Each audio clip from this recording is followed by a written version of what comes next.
Blog Talk Radio.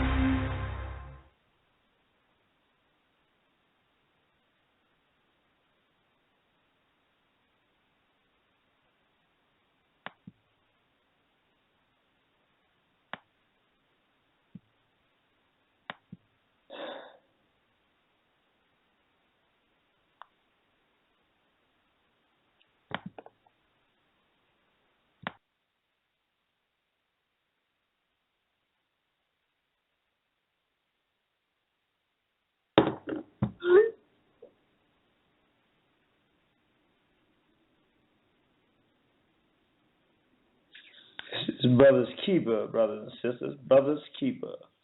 You killed the revolution.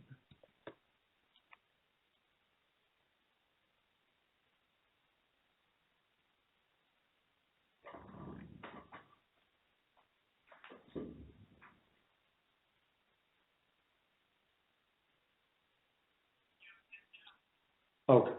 Okay. You got the number? Okay. Yes, sir.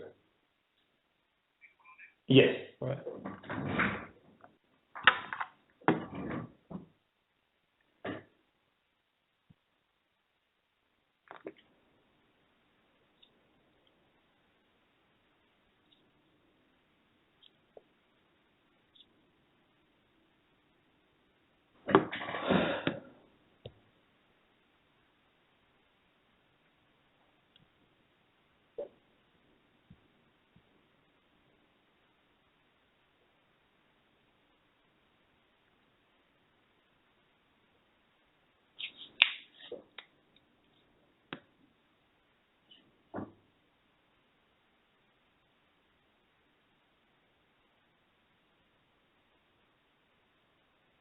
My ancestors woke me up this morning.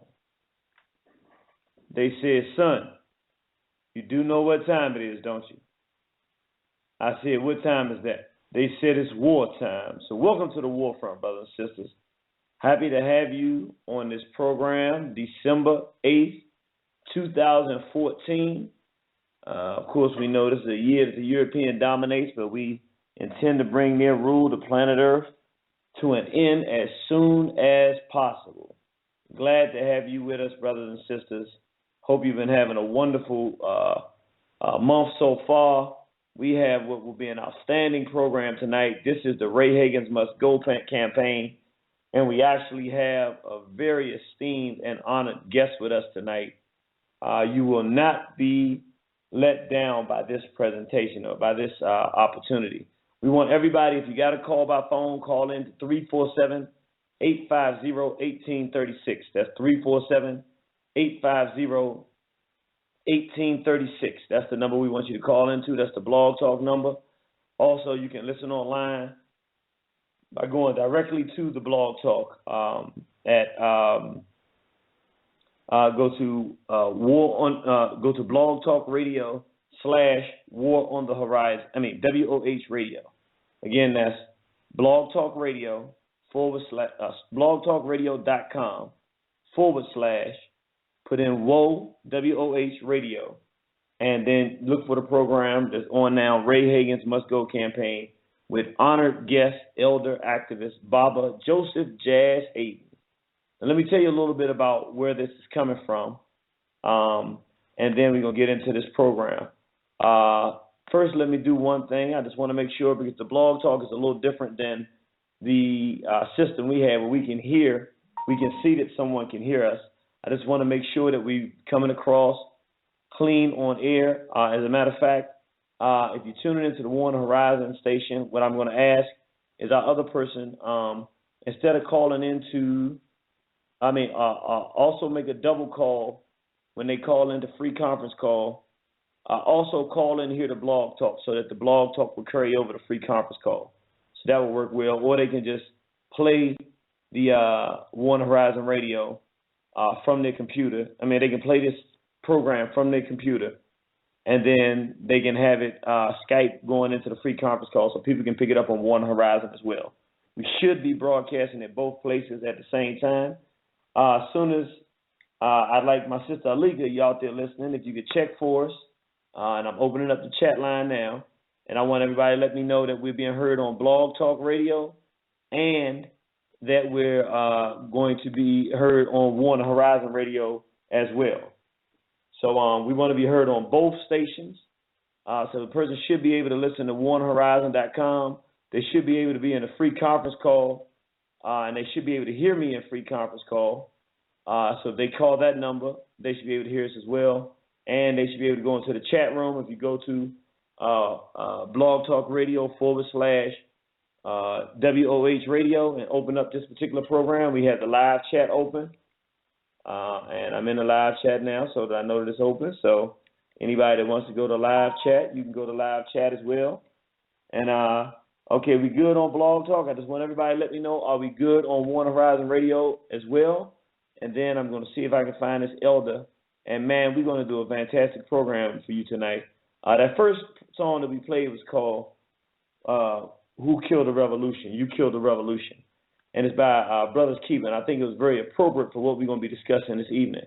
You know, for those that don't know, and you must be living under a rock if you don't know it by now, but we have this individual in our community named Ray Hagins, who is a police officer and or a member of the Fraternal Order Police, has been a police officer, very proud of it, and very recently sat down at a table and told a bunch of young people that basically he justified the murder of our brother Mike Brown on very definitive terms, and was very, more than a little bit pro, but extremely pro, what's his name, Darren Wilson, in the murder of this young man.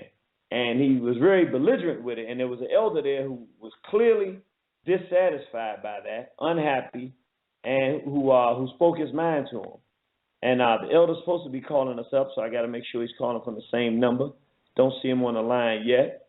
He may be trying to get through, but he's going to be calling in. And that same elder that was there challenged this Ray Hagin. Now, let me tell you a little bit about the brother that we found out. And, okay, I don't think people were hearing the music when he was playing the music before. Okay. Okay, people say they can hear us good. Okay, so what I'm going to do is, first thing I'm going to do is I'm going to play a part of this Ray Hagins tape. I'm going to play this. It's up on YouTube. If you want to see the whole thing, go in and look up Ray Hagins Justifies the Murder of Mike Brown. That's Ray Hagins Justifies the Murder of Mike Brown. This is a short clip from a radio interview he did the day after we put the video out and we didn't actually get it. Brother Sean Bay got the video and made sure that the brothers and sisters got it. So we want to send out a shout out to Brother Sean Bay for making sure that information got out, because many of us knew that this guy wasn't good for our community. We knew he was a turncoat and a cheater and a preacher. But what we did not know was that he was an actual, that he would go 100% in the direction of Uncle Tomism to the point of justifying the murder of black children. That was not something we had necessarily predicted, but that is certainly something that has happened. And since it has, we want to give you an idea of the flavor of this. We played the whole thing last week, so we won't be playing the entire thing this week. But we're going to play the clip this week so you can hear it. So I want brothers and sisters to tune into this clip. This is the day after we put out the Ray Hagins Justifies the Murder of Mike Brown video. It was already out, but after we put it out here at One Horizon, then Ray Hagin goes on the Radio Carl Nelson program with another individual named Chidi Obiawadu. And when he's confronted with the fact that he said that Michael Brown wasn't an angel and that we should stop treating him that way, he then goes on to say, essentially, that Michael Brown deserved to get shot, and that was his karma. But instead of us telling you ourselves, we want you to listen to the clip for yourself and hear it for yourself. Here we have Ray Hagins refers to Mike Brown's death as karma. You can go online and see that video as well. Ray Hagins refers to Mike Brown's death as karma. And this is the short clip. It's only 2 minutes, so take a listen in. Also stating that if Mike Brown didn't steal the cigars, that he would be alive today. Sister, I did say that I don't wish to discuss that, but I will answer your question. Okay. What I was saying is that the way the media has produced this, okay, we are getting a reaction as though the brother was a civic leader. That's what I said. Of course, let's keep it real. You know, our young people are caught up in some stuff that's not good, okay? And this is where we have failed them, okay? So that's what I meant. Of course, you know, if people are offended by that, I'm sorry that you're offended by it, but I was simply saying that Mike was not an angel, okay? That's all I was saying. You know, people want to take it and make it more than that. You know, and of course, the whole sequence, let me sit on this level too. How do we know, you know, that karma was not at work here? You know, so this is what I mean. In other words, what you put out into the universe comes back to you. All right? That's all I was saying. And that's really all I was saying. Darren Wilson? Sister, I can't speak to that. I don't know. You follow what I'm saying? You know, and again, you know, you were shown an excerpt of an entire lecture that inflamed more emotions, and that's why I really don't wish to address it. You know, I mean, I would appreciate if they had just shown the entire lecture so people could really see where I was coming from. You know, that was really support murder of Michael Brown. It said that you're supporting the murder of Michael Brown, and it's on YouTube, and they're saying, you know, I don't think it's Go ahead, Judy. All right. So there we have it, brothers and sisters. This was Ray Hagins coming on the radio the day after we made it clear, played the video by Brother Shambe that was actually, from what we understand, taken by the elder and at the Patterson Library in Patterson, New Jersey. And this is one of the things that, you know, this is why this program is so important. I want people to hear this. Now, you heard him just essentially say that it was justice that the brother got killed. He did something which he's not telling anybody what this young brother did. You know, he didn't enslave black people, but he obviously did something that made him feel, this police officer, Ray Hagins, feel like this brother deserved to die. I don't know whether it was the cigarillas or what, but according to Hagins, this young brother deserved to die that day. Essentially, that's what he said based on what we heard. But now, it wasn't just so bad that he was saying it, which it was horrible. But when you add insult on top of the injury, let's understand who he was saying that to. We have a brother, and we're going to let our elder come in here and speak his own mind, because I don't want to get this wrong, but I just want to give you a brief background to the elder that you saw who was sitting there looking like he wanted to pop this guy upside of his head for advocating that it was okay for our son to be murdered. I want you to hear who this elder is. This elder is named Joseph Jazz Hayden. This is not just any black man. This is not just some black man wandering around in the hills of North America with idle time to go to some random forum where Ray Hagins was coming so he could be in awe. No, this is a black man who was innocently convicted of a crime that he had nothing to do with, tossed in prison for a crime he didn't commit, and then fought while in that prison for the rights of the prisoners, even to the point of being one of the main individuals responsible for the insurrection in the place we call Attica. Many of us remember in 1971, some of the young people might not know about this, but many of the elders might, or the brothers and sisters in a political freedom struggle definitely know. Attica was the biggest, most popular, most well-renowned uprising of inmates in this country, in the history of this country. And the brothers basically got together and said, you know what, we're not going to be treated like animals, particularly for a brother like this that was in there for a crime he didn't commit, and the brothers can barely getting decent food, just treated like garbage, just thrown away in that place, can't read, not getting books, all kinds of things. And this brother said, no, we're not going to have that. And the brothers organized to the point they took the prison over. And they were being peaceful after they took the prison over. And then the police just came in, and the armed forces just came in and shot the hostages that they had taken till they got their demands met, and then killed a bunch of the brothers and tortured a bunch of the brothers. But ultimately, the rights that they fought for in the prisons, they got because of the stand that they took. This is an authentic American rebellion. And this black man, Joseph Jazz Hayden, is still out here fighting for the freedom and independence of black people. When he was in the prison, he was organizing with the Weathermen, the Students for the Democratic Society, the Young Lords, the Black Panthers, the Black Liberation Army, all these brothers and sisters during the freedom time who were activists in there, and they working together to make this situation better for our brothers and sisters in there, and then get back out here, and now he's fighting against police brutality. Here's a man who, because of the criminal system that we call justice system, ain't nothing just about it, was falsely incarcerated.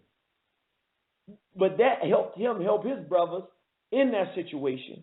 And it's because of unfair mistreatment by law enforcement, and we're going to ask him to know for sure, but probably police officers lying about the situation that occurred, that this black man had to have part of his life taken away from him for no justifiable reason.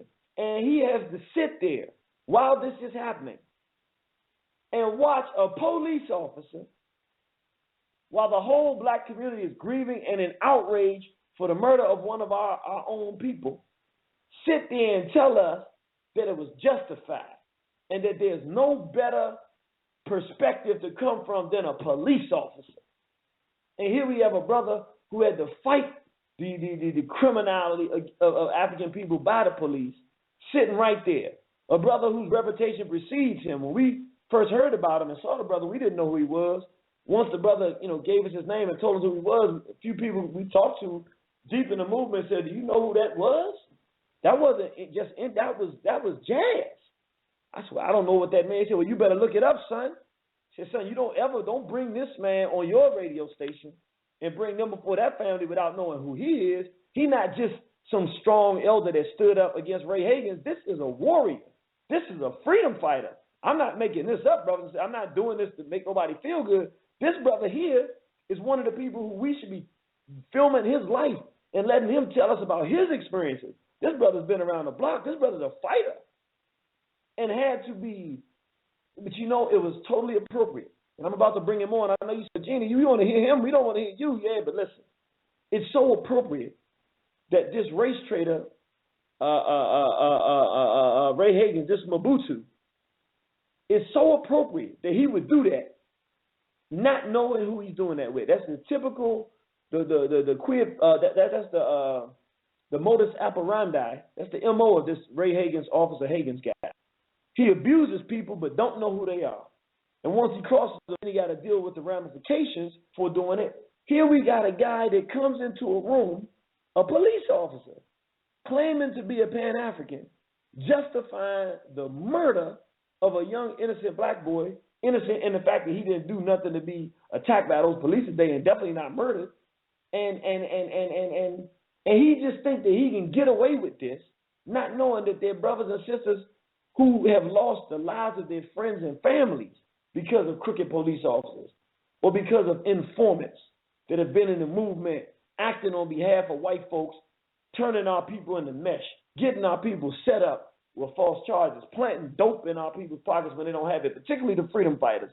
And he's sitting in front of a freedom fighter, exposing his wickedness to the freedom fighter right in front of our face, right in front of someone who's been in this movement and is connected with people in this movement because he's fought for our people. He hasn't talked about fighting for our people. He ain't got up there and given some good, fancy preacher sermon. He actually was out there physically engaged in physical means of achieving freedom, independence, and forward progress for black people. So we're going to talk tonight about this Ray Hagins Must Go campaign. But before we get into the Ray Hagins part, I want to bring on a brother and ask him to tell us a little bit about his life and experiences so we can get to know him, and maybe we'll even bring him back to do another program. And if we're honored enough, we would like to come down and videotape him and let him tell us more about his life, because when you say the word Attica to anybody that's in the freedom movement, that's like saying one of those battles in the American Revolution for the white folks, you know what I'm saying? That's like Turkey Hill or something for one of these, that's a major mark in the movement for our people. And to have a brother who was involved in organizing our people in our own interests in our midst tonight, we are especially honored. So without any further ado, because you didn't come here tonight to hear me, you came to hear from our elder activist, Baba Joseph Jazz Hayden. We would like to welcome Baba Joseph Jazz Hayden to our line. How you doing, brother? I'm fine, man. It's gonna be hard to meet up to your presentation, your introduction, but yes, I'm glad to be here, and I'm looking forward to this conversation. Yes, sir. All right. Well, could you first do this? Tell us a little bit about your background, where you from, where you were born, what part of the country you're from. Well, I was born and raised in Harlem, in New York, and that's been my whole life. Aside from that, I've traveled all over the world, and I even went to Japan and Korea with Muhammad Ali and filmed him at ringside and did security work with him. I've been kicked out of every school I ever went to. I ended up with 4 college degrees, 2 associates, a bachelor's, and a master's degree.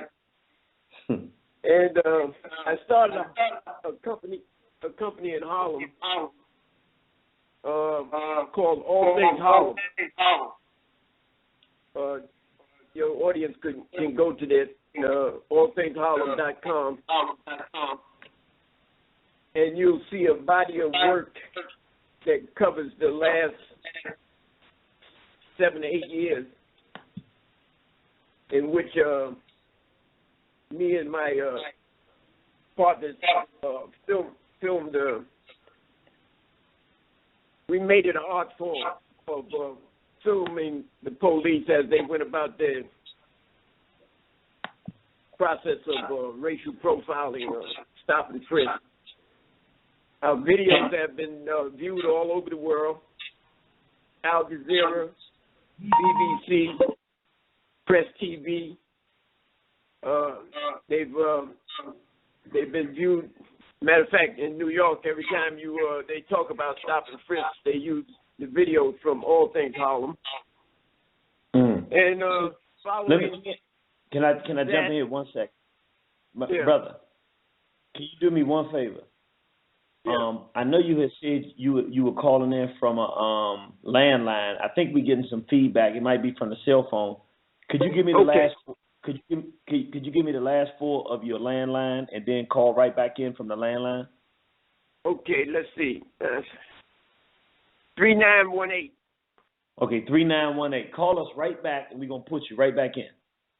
Okay. All right. Thank you.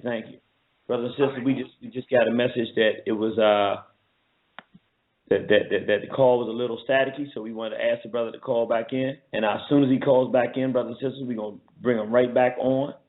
So, and for brothers and sisters that don't know, the All Things Harlem, the brother, I've seen those videos. I think a lot of people probably have. There were some videos with the brothers showing the police stopping, frisking brothers in the street that hadn't done anything.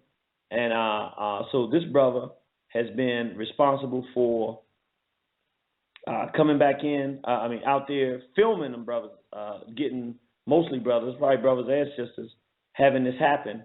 And that's great work that's been done. I've actually just randomly, I've seen those. So I know that, okay, here we go. We got them right here. Yes, sir. This is my brother, Baba Hayden.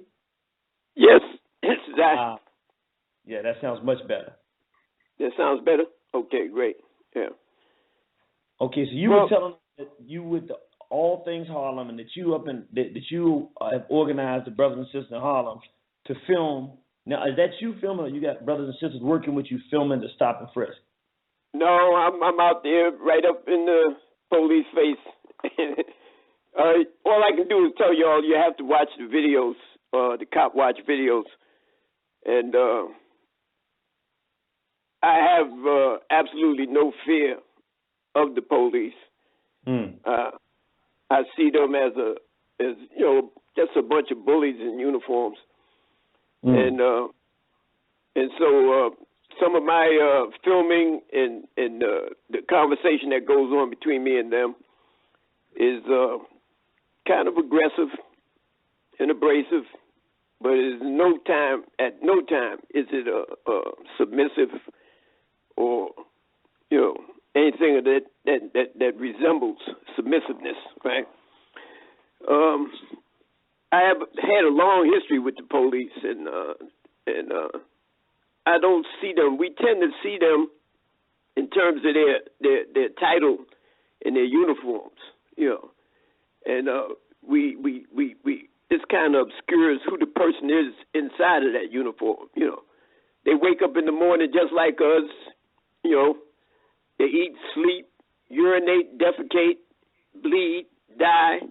They are no different than us.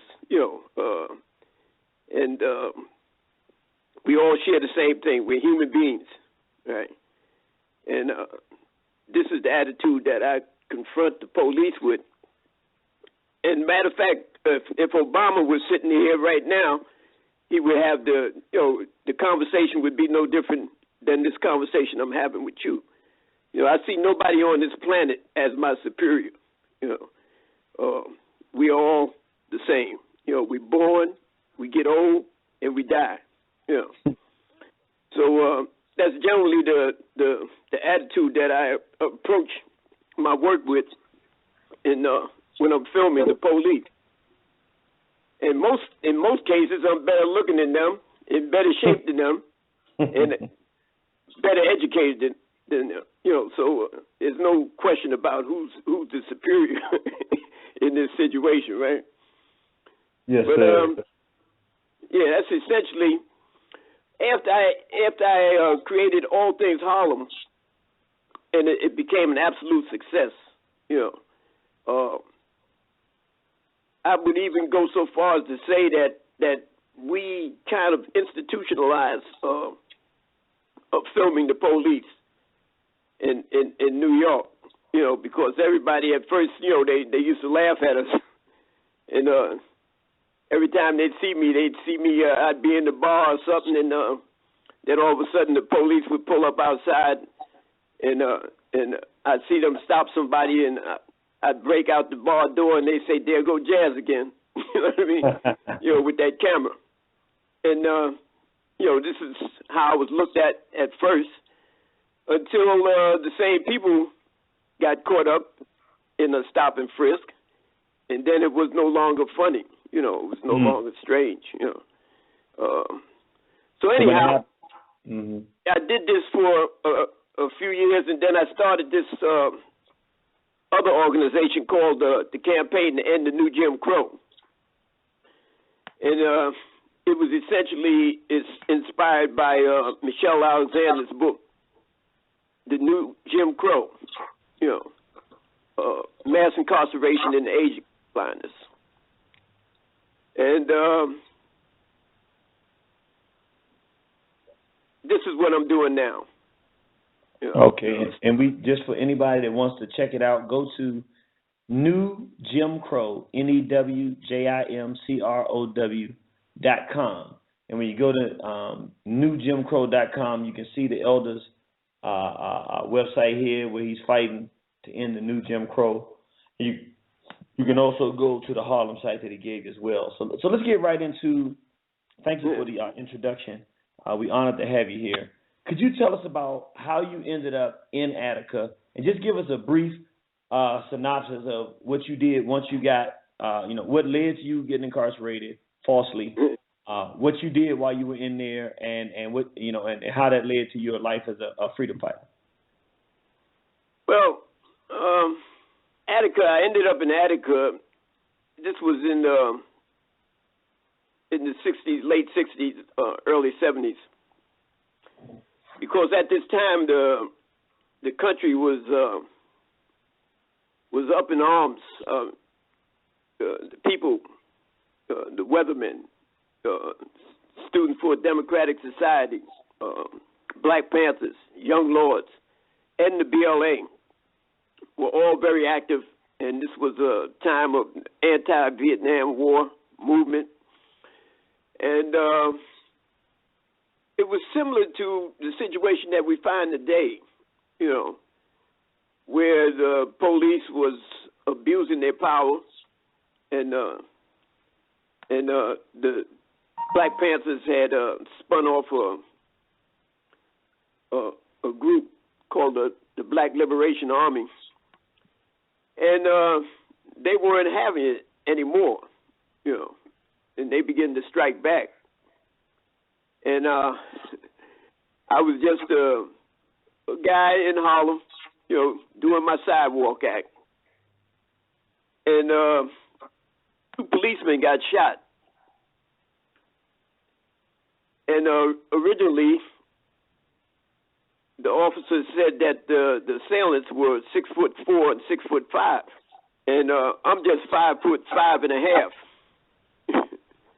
But somehow, I became the target of these policemen. Now, at that time, were you already active in the movement, or you were just?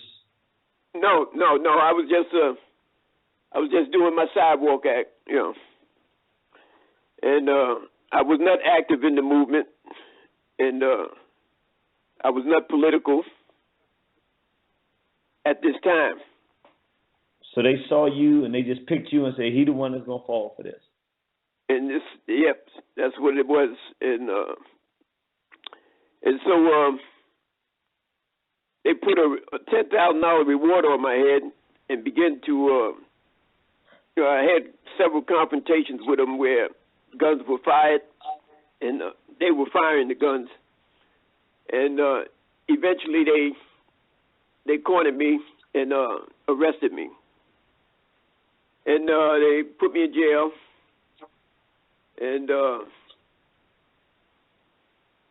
And then my friends came and bailed me out. They finally lowered my bail to $50,000 and $10,000. And my friends came and bailed me out. And then the police was unhappy with that, and they decided that they wanted to get paid to not frame me again. And of course that was laughable. First you frame me, and now you want me to pay you to not frame me again, right? So what happened was I didn't comply, and they rearrested me and charged me with another attempt murder on the police. And so I ended up going to trial, and they said one and the same man committed both crimes. But then the jury found me not guilty of one and guilty of the other, and they shipped me off to Attica. Of course, the results of this was the impact of this on me was I was in a state of livid rage 24 hours a day. And at this time here, they began to arrest people all over the country, and specifically in New York, students, revolutionaries, activists, and all of us found ourselves in jail together. And so it was a perfect storm. We had street hustlers and we had activists, and we all ended up in Attica, because all the jails in New York City had went up in smoke too, and they had riots and demonstrations in them.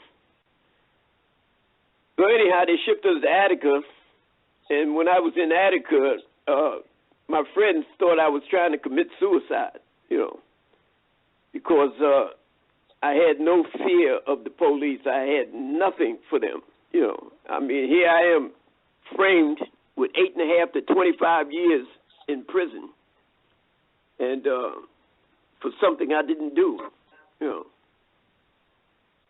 And so when I got into Attica, we began to hold study groups. In fact, study groups were already being held before I got there. And I got involved, and eventually I ended up becoming the prime organizer in Attica, in D Block Yard, where the rebellion took place. And we began to come together. And the first thing that we had to do was eliminate all the things that separated us, you know, because the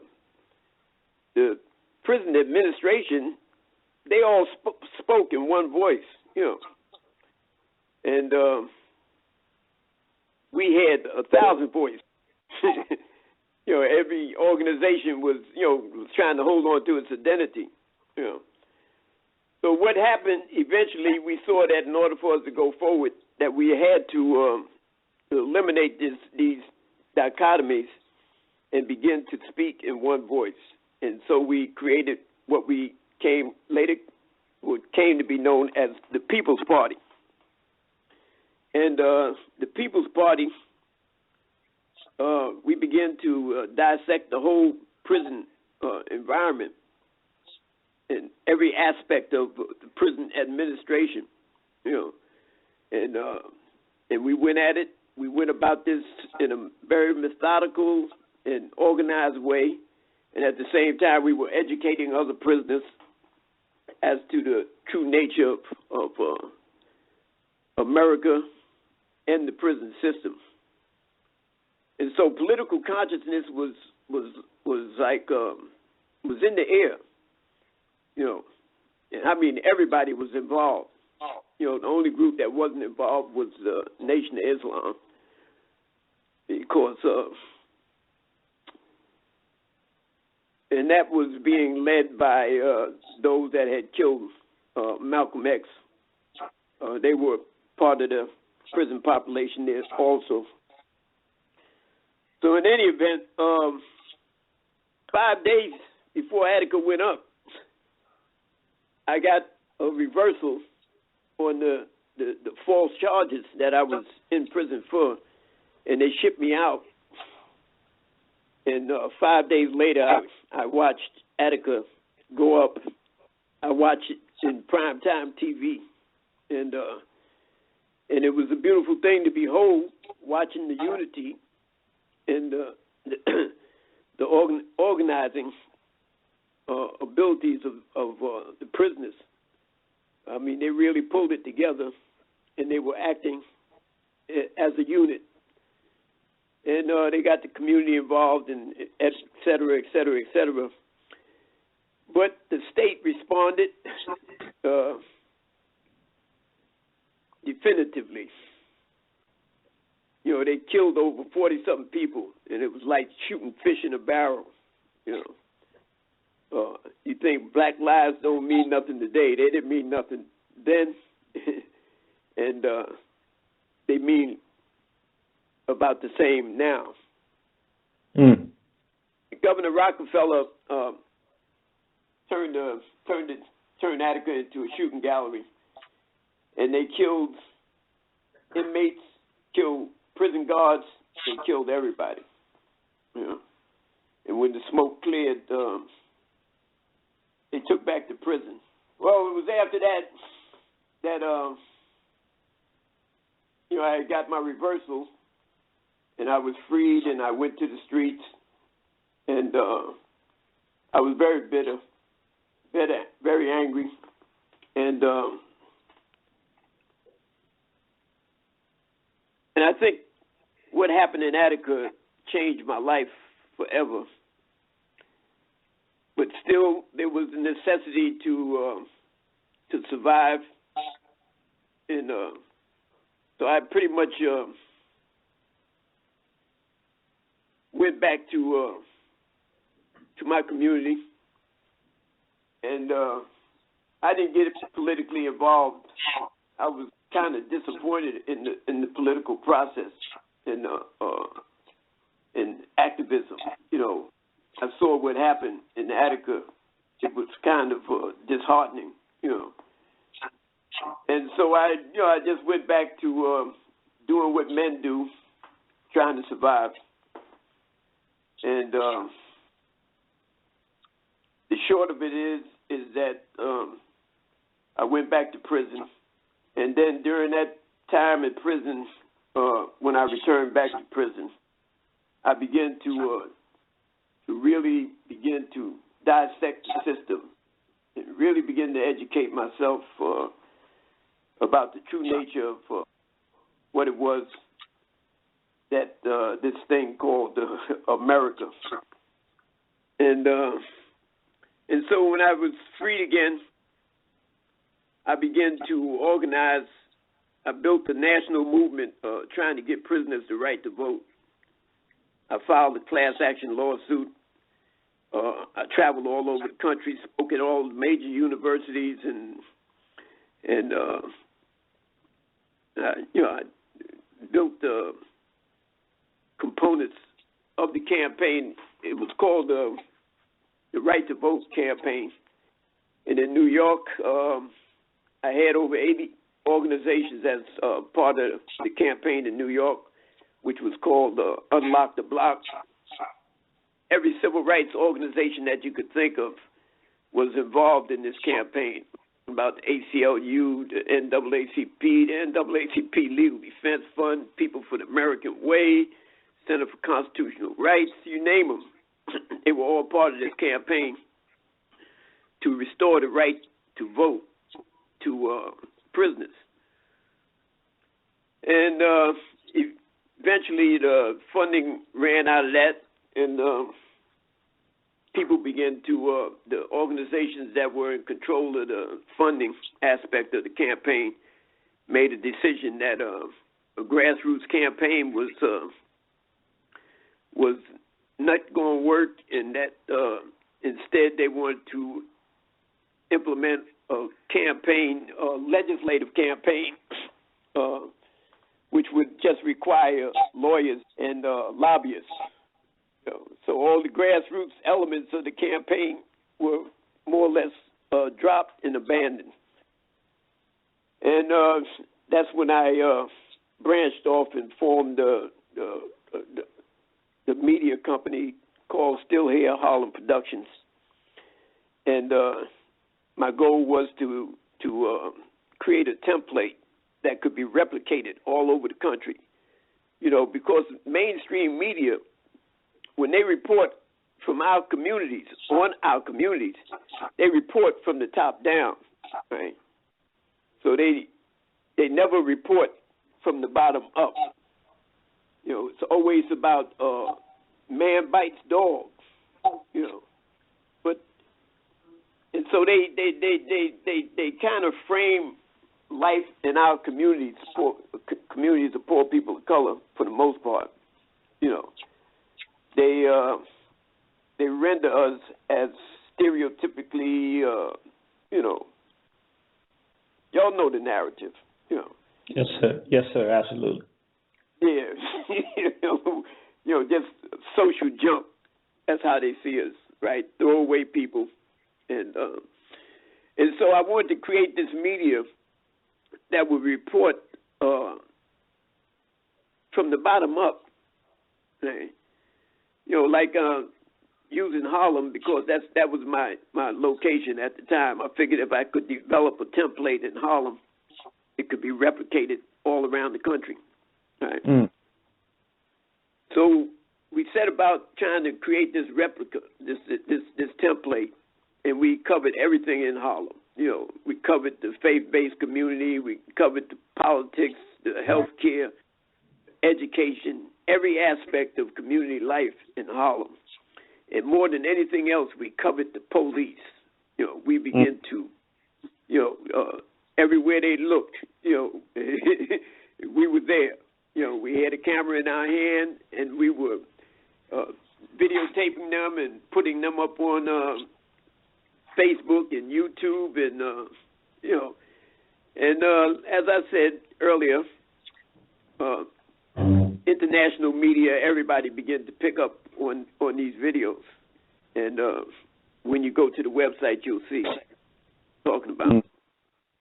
All right. So we became successful there, and they ended up with some lawsuits, and more people got involved, and ended up with federal lawsuits that declared stop and frisk as unconstitutional and in violation of the rights of the communities of color that they had targeted.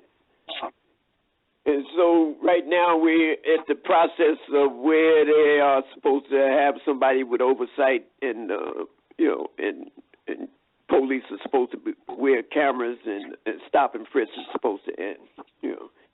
But I'm not too confident in that. Police tend to change strategies. They just morph into something else. A victory here. They take one, and they pop up. They find a way around. They take one form of press and use a new tactic. I've been talking about police wearing cameras, but we've seen with the brother that got choked out. Eric Garner. Right, Eric Garner. That you couldn't get better camera work than that. And so one thing this revealed to us is that we have to look beyond the police. The police are just where the rubber meets the road, right? They're just the connection, or they're the last leg on the criminal justice system, right? The criminal justice system starts with the police, and then the process goes to bail, goes to courts, goes to district attorneys, goes to juries, grand juries, all the way up to, judges and appeals courts and prisons, and right up to the state legislature, But because we stay focused on the police, everybody on the upper rung of the chain, upper links of the chain, they so happy to have us, focus on the police, because they get by. But one thing that this Eric Garner thing showed, in the Ferguson piece showed, was that it's the decision makers above. It's the district attorneys and with their control over grand juries. That.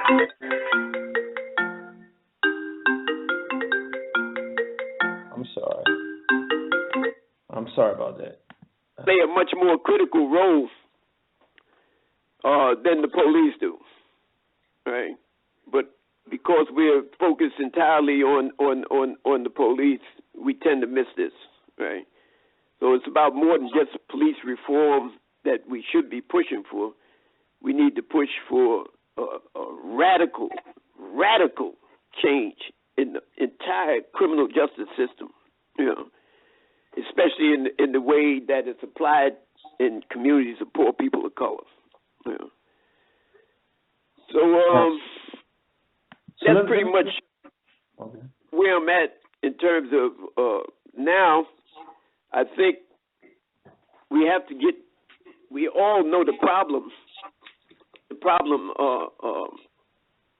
arm of the equation is, and what we need to do is to begin to focus on the solution end of the equation.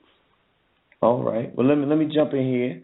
Really appreciate you giving us that backdrop, because I think it helped me a lot, and I'm sure it helps everybody else a lot. This is not something that you just fell into overnight. This is something you've been doing for quite a long time.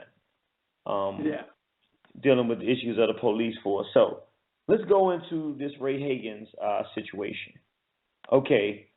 And correct me if I'm wrong. The way it happened is that somebody invited you out because they knew who you were and what you had been through, and you're an active elder in the community. And they wanted you to come out and be on the forum and speak to some young people about this, the murder of Brother Mike Brown and the ramifications of it and police brutality. Am I correct?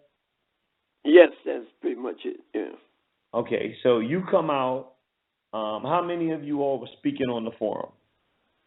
Well, it was only two. It was me and Ray Hagins. Okay, so you and Officer Hagins.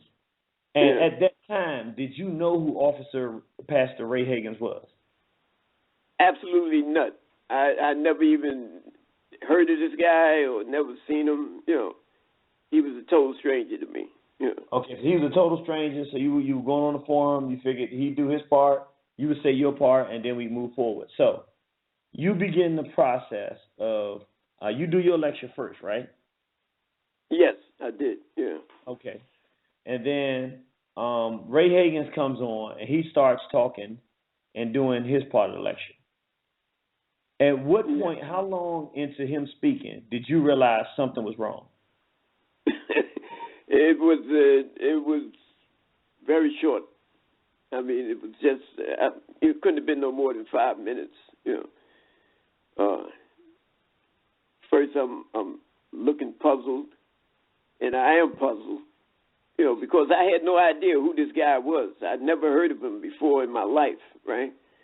And I assumed that he would be somebody, you know, that would be on our side of the problem. You know, I had no idea, man, that this guy was he was a house Negro of the first order, man. You know, and so as he began to speak and I began to hear it, you know, my first reaction is surprise, you know, and I'm sitting there and I'm trying to listen and, you know, and process this stuff he's talking about. But after a while, it became clear, you know, that this was a police officer, a nationalist, and a pastor. I said, man, a pastor, and this guy, I mean, he just totally criminalized this young man, right? And I mean, and he spoke with such authority, and every time he mentioned the police, he said we. You know what I mean? And I believe I challenged him at one point about his source of information. He was not at the crime scene. He was not there when this was taking place, yet he was speaking as though he was an authority on this here, right? And I challenged him, and I said, man, all you're doing is repeating what you've been told, you know, by the police. And he said, yeah, and what better source is there? You know? I said, okay. You know, and I've had a tendency to be pretty intolerant, you know, throughout my life, man. You know, especially with quick to smack a fool who's talking out of the way, right? Yeah, man. But I'm, you know, I guess, man, as I get older, you know, I've learned patience and intolerance. But this guy here was totally, I mean, he was such a contradiction of characteristics, man. You know, how you going to be a pastor and be a police and be black? You understand what I mean? And in America, and going to defend the police and criminalize and, you know, and support that. I mean, he said that everything that they said in the media, you know, that was reported in the news was false. This clown said this, man.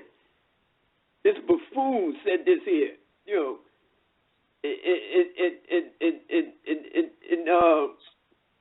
and everything that the police said, it was too much for me, and I got up and I collected my camera. I still have footage of all the video, but my computer is in the shop right now, so I haven't edited it yet. So you got his entire speech. Oh yeah, I got mine, and I got Bilal's, and I should have his too. Yeah. Now let me ask you this: we saw about 11 minutes of him. How long did he actually speak? Oh, he went on for a while. I'd say at least 20 minutes, easy. Yeah. And the 10 minutes that we've shown, does he go back and contradict that, or does he continue to hold his position?